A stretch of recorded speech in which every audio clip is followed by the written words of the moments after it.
Hi guys, welcome back. I am Vivek Singhal from tradingwithvivek.com। और आज है सैटरडे इवनिंग और सैटरडे इवनिंग को मैं अपनी लाइफ के कुछ एक्सपीरियंस आपके साथ शेयर करता हूं और इस चीज़ को थोड़ी सी कोशिश करता हूं कि आप सबको मैं एक मैसेज ऐसा दे सकूं जिसको अप्लाई करके और जिसको फॉलो करके हम लोग अपनी लाइफ को थोड़ा सा बेहतर बना सकें। क्योंकि देखो, स्टॉक मार्केट से रिलेटेड जितनी भी वीडियोस होती हैं वो तो हम लोग बाकी 6 डेज में एवरीडे 5 o'clock डिस्कस करते ही हैं। जितनी भी नॉलेज मुझे शेयर करनी होती है, जो मेरा एक्सपीरियंस है बेसिकली, जो मैं शेयर करता हूं।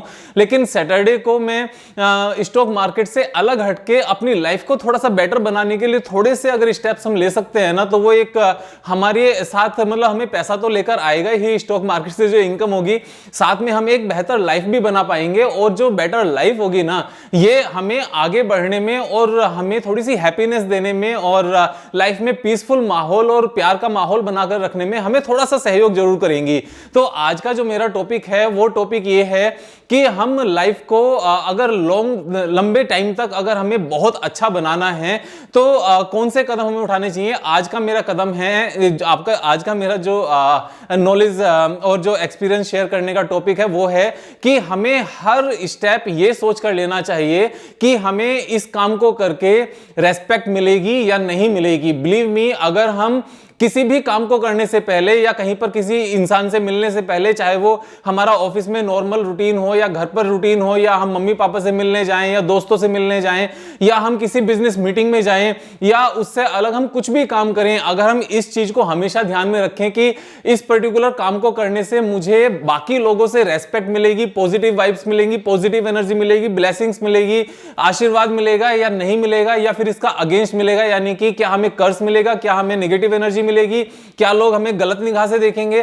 तो अगर हम इस चीज को खुद से पूछ लें, इस क्वेश्चन को, और उसी चीज को माइंड में रखते हुए हम अपने लाइफ के सारे एक्शंस को लें, तो बिलीव मी, हमारी लाइफ बहुत अच्छी हो जाने वाली है। मैं आपको कुछ एग्जांपल्स देता हूं कि अगर हम ऑफिस में काम करते हैं और ऑफिस में इस चीज को ध्यान में रखें कि किसके साथ बिहेव कैसा करना है, तो उस चीज में सिर्फ एक ही चीज बैक ऑफ द माइंड रखना कि अगर मैं इस काम को करने से, उस बिहेवियर को करने से मुझे सामने वाला प्यार देगा, मुझे रेस्पेक्ट देगा या नहीं देगा। अगर रेस्पेक्ट नहीं मिलेगी ना, तो उस काम को मत करो। अगर हम रेस्पेक्ट को ध्यान में रखते हुए सारे अपने काम करते हैं ना, तो लाइफ बहुत लंबी चलती है। मैं आपको एक चीज बताना चाहता हूं कि अगर किसी इंसान को अच्छी निगाह से देखा जाता है क्योंकि वो अच्छा इंसान है और वो दूसरे को भी रेस्पेक्ट देता है, तो बदले में भी रेस्पेक्ट मिलती है। ऐसे इंसान से अगर कोई भूलकर भी कोई गलती हो जाए ना, कोई मिस्टेक हो जाए, तो लोग उसको माफ कर देते हैं। लेकिन अगर हमारा जो बिहेवियर है या बाकी सारे काम हैं, वो इस चीज को ध्यान में नहीं रखा जाता कि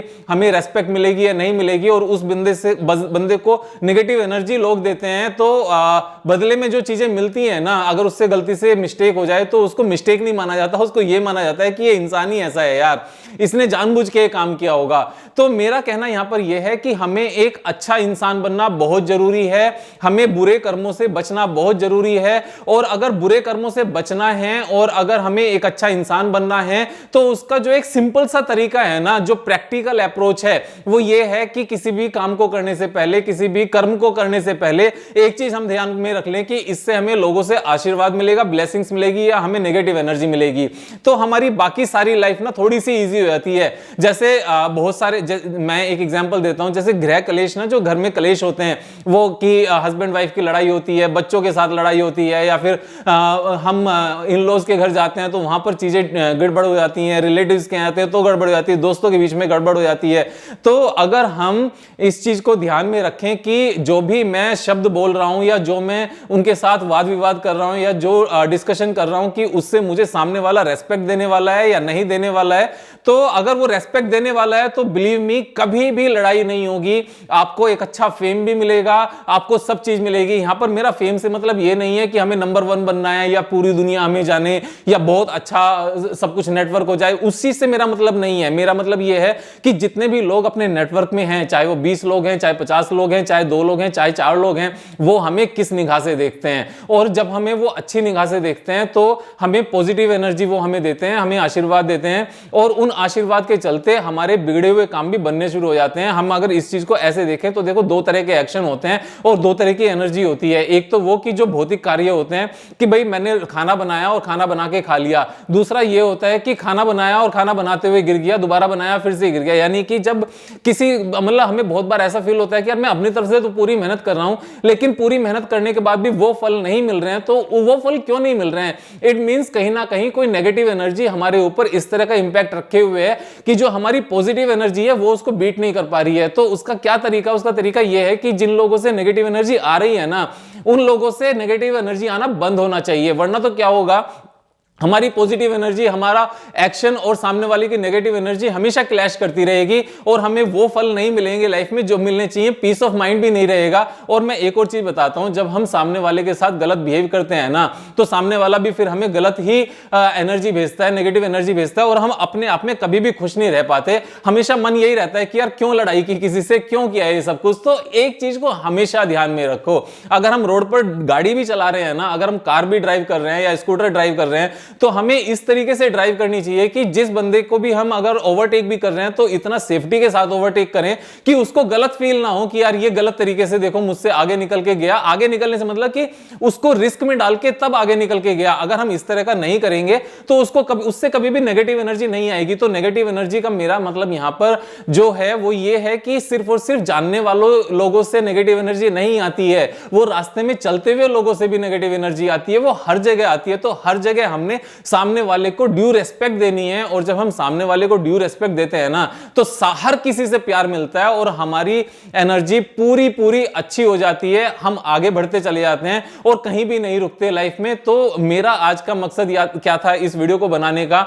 ये बहुत बड़ी वीडियो नहीं है क्योंकि टॉपिक बहुत बड़ा नहीं है। एग्जांपल्स में और भी बहुत सारे दे सकता हूं, लेकिन एग्जांपल्स के चलते आप खुद से भी इस चीज को माइंड में सोचना और खुद से भी बातें करना। खुद से बातें करने से क्या होता है, हम खुद से क्वेश्चंस करते हैं और खुद के साथ जो कन्वर्सेशन होती है ना, वो हमें प्यूरिफाई करता है, क्योंकि हम खुद को धोखा नहीं दे पाते जब खुद से क्वेश्चन करते हैं। आप खुद से कुछ भी क्वेश्चन करोगे ना, आपको आंसर हमेशा सही मिलेगा। मैंने एक बार पिछली वीडियो में भी इस चीज को बताया था कि अगर हमें प्रैक्टिकल लाइफ को जीना है और अगर हमें ऑफिस में अच्छी सैलरी लेनी है या अपने जो रुके हुए टास्क होते हैं, जो प्रोक्रेस्टिनेशन भी कहते हैं, जिसको कि हमें अपने काम को आगे मींस पोस्टपोन करने की हैबिट होती है, तो उसका तरीका ये होता है कि हमें इस काम को करना चाहिए या नहीं करना चाहिए। तो वो एक प्रैक्टिकल अप्रोच है।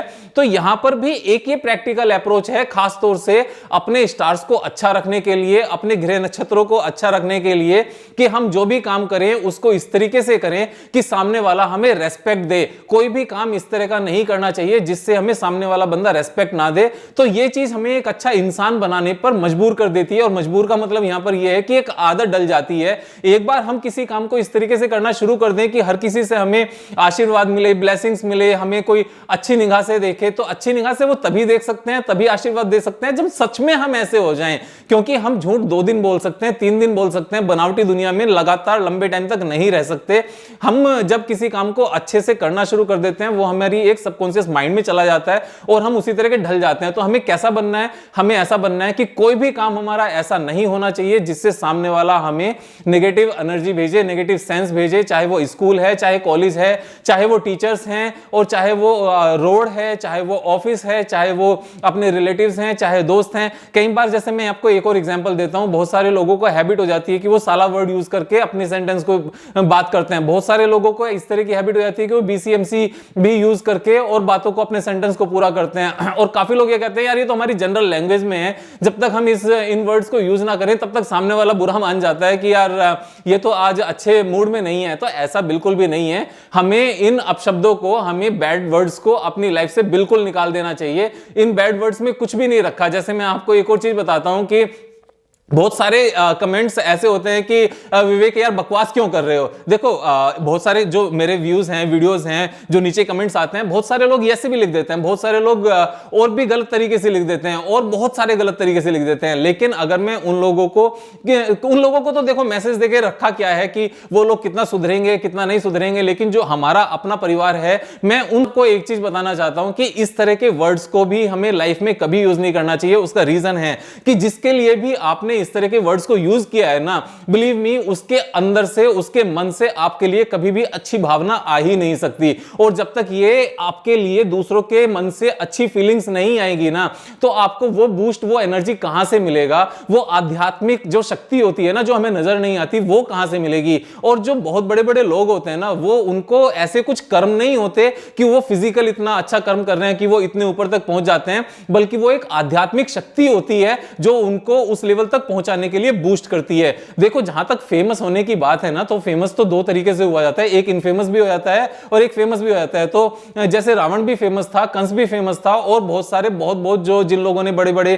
फ्रॉड किए हुए हैं या जो स्कैम किए हुए हैं, वो भी फेमस रहे हैं। लेकिन बहुत सारे लोग ऐसे हैं जो, जिन लोगों को इतने सारे लोग नहीं जानते, लेकिन जितने भी जानते हैं ना, वो लोग उनको बहुत ही प्यार की निगाह से देखते हैं, ब्लेसिंग्स देते हैं। और ये जो ब्लेसिंग्स है ना, ये उनको हमेशा अच्छा फील कराने के लिए बहुत होती है। अच्छा फील ये कैसे होता है? पॉजिटिव एनर्जी जब भी आएगी वो अच्छा ही फील कराएगी। आप किसी अजनबी की तरफ अगर स्माइल भी करके आप देखोगे ना, सपोज कई बार क्या होता है कि आप कहीं जा रहे हैं, अचानक से सामने कोई दिख जाए, तो आप उसको अगर गुस्से में देखोगे तो अजीब सा कि यार कैसा रूड इंसान है, और अगर आप स्माइल करोगे तो सामने वाला भी स्माइल कर देगा। तो जो स्माइल है ना, वो हमेशा पॉजिटिव होती है। कोई भी बंदा गुस्से में स्माइल कर ही नहीं सकता, खुल के तो स्माइल कभी नहीं कर सकता, वो इसी तरह की स्माइल करेगा, खुल के स्माइल कभी नहीं कर पाएगा। खुल के स्माइल सिर्फ तभी होती है जब बंदा अंदर से खुश होता है। तो मेरा आज का मैसेज यही था, खुश रहो, दूसरों को भी खुश रखो, कभी भी किसी के मन में भी अपने लिए गलत फीलिंग आने ही मत दो। अगर पुराने किसी जानने वाले लोगों के मन में आपके लिए गलत फीलिंग है ना, उनके पास जाओ, उनसे मिलो, और अगर गलती आपकी है, एक बार सॉरी बोल दो। उसके बाद उन्होंने माफ करना है या नहीं करना है, वो एक अलग बात है। बिलीव मी, अगर वो बहुत बड़ी भी गलती होगी ना आपकी, और आप सीरियसली जाकर उनको सॉरी बोलोगे, तो इमीडिएटली तो शायद वो आपको गले ना लगा पाए, लेकिन बैक ऑफ द माइंड उनके मन में एक चीज जरूर आने लगेगी धीरे धीरे कि हाँ, वो आया था और सॉरी बोल के गया था। और जब भी आप दोबारा उनसे मिलो, तब दोबारा से सॉरी बोलो, फिर से उनसे अच्छे से बिहेव करना शुरू करो। उनके अंदर से जो कर्स आपके लिए निकल रहा था ना, हमारे लिए निकल रहा था, वो कर्स निकलना बंद हो जाएगा, और वहां से जो रेस्पेक्ट बननी शुरू होगी, वो बहुत अमेजिंग होगी। आप एक बार सोच के देखो कि अगर 100 लोग आपको जानते हैं, चाहे वो आपके रेगुलर दुकानदार हैं जिनसे आप सामान लेने जाते हो, या फिर लॉन्ड्री वाले हैं, या आपके घर में काम करने वाले हेल्प हैं, या फिर ड्राइवर हैं, या फिर कलीग हैं, अगर सब लोगों के साथ आपका बिहेवियर मस्त है, बहुत अच्छा है, सुपर है, दिल से अच्छा है, तो लोग सारे के सारे आपको इज्जत ही देंगे, रेस्पेक्ट ही देंगे, पॉजिटिव एनर्जी ही आएगी, और आप हमेशा खुश रहोगे, आपका परिवार भी हमेशा खुश रहेगा। तो इसी तरह से हमने अपने आप को एक बहुत अच्छा इंसान बनाना है, सच में अच्छा इंसान बनाना है। और इस 3 करोड़ की जो फैमिली हमने जो बनानी है ना, जिनके सबके पोर्टफोलियो 100 करोड़ के करने हैं, उसके लिए हमें पॉजिटिव एनर्जी लेना बहुत जरूरी है। बिलीव मी, अगर हम लोग अभी 100 करोड़ के टारगेट से बहुत नीचे हैं, तो बिना पॉजिटिव एनर्जी के, बिना ब्लेसिंग्स के, और बिना सब लोगों के आशीर्वाद के हम बड़े नहीं बन सकते। इस तरह की ट्रांसफॉर्मेशन के लिए पॉजिटिव एनर्जी का लेना, संतों के आशीर्वाद का लेना, ईश्वर के आशीर्वाद का लेना, दोस्तों के आशीर्वाद को लेना, और जहां जहां से नेगेटिव एनर्जी आ रही है उसको स्टॉप करना, अपनी पॉजिटिव एनर्जी के साथ अपने आप, अपने एटीट्यूड को कम करने से जो सामने वाले का गुस्सा शांत होता है, उस चीज को करने से हमें इन सब चीजों को, सब चीजों का एक समावेश बनाने की जरूरत है। इन सब चीजों को इंटीग्रेटेड एक क्लस्टर बनाने की जरूरत है कि हमारे पास जितनी भी एनर्जी जिससे भी आए वो पॉजिटिव आए। तभी हमारा ये जो टारगेट है ना 3 करोड़ फैमिलीज का, 100 करोड़ का जो हमने पोर्टफोलियो बनाना है हर फैमिली का, ये तभी पूरा हो सकता है। तो ये मेरा आपसे अनुरोध है कि सारी नेगेटिव एनर्जी को रोकना है, सिर्फ और सिर्फ पॉजिटिव एनर्जी को लेकर आना है। और इसका जो तरीका है वो ये है कि कुछ भी एक्शन लेने से पहले एक चीज सोच लेना कि आपके इस एक्शन से सामने वाला आपको आशीर्वाद देगा या बद्दुआ देगा। Thank you so much. I am Vivek Singhal from tradingwithvivek.com। कल फिर मिलेंगे ठीक 5 बजे स्टॉक मार्केट से रिलेटेड वीडियो के साथ, और अगले सैटरडे फिर से अपनी लाइफ को अच्छा करने के लिए। Thank you so much.